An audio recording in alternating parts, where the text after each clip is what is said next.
কমিটির দাদা ভাইয়েরা, বাবু যারা আছেন, দাদু, তারা সকলেই একটু একটু করে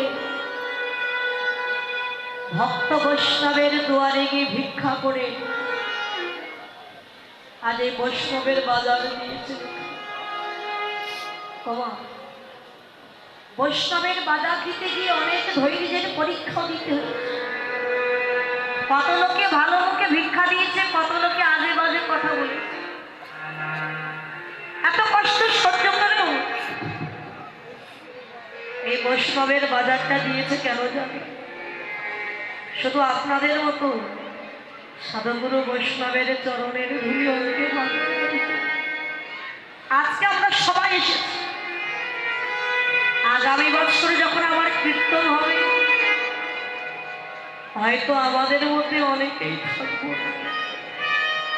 কার কখন ডাক আসে, কে কখনো চলে যায় সেটা কেউ বলতে পারে। গোবিন্দের বাঁশি যদি একবার বেজে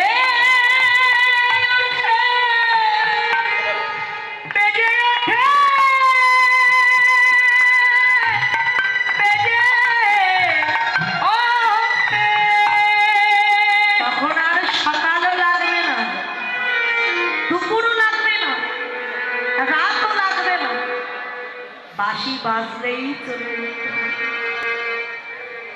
শুধু পড়ে থাকবে সত্য দেহ, যার পাখি তার কাছে। আজ বেঁচে আছি, কাল যে বেঁচে থাকবেন গ্যারান্টি দিতে পারি না। তাই এসেছি যখন,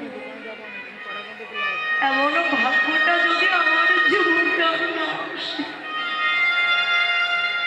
সকল মান অভিমান পরিত্যাগ করে, কে আমার শত্রু কে আমার মিত্র এটা না দেখে একবার শেষবারের মতো এক ভক্তই অপর ভক্তকে বক্ষে জড়ায় ধরে একবার করো বৈষ্ণবী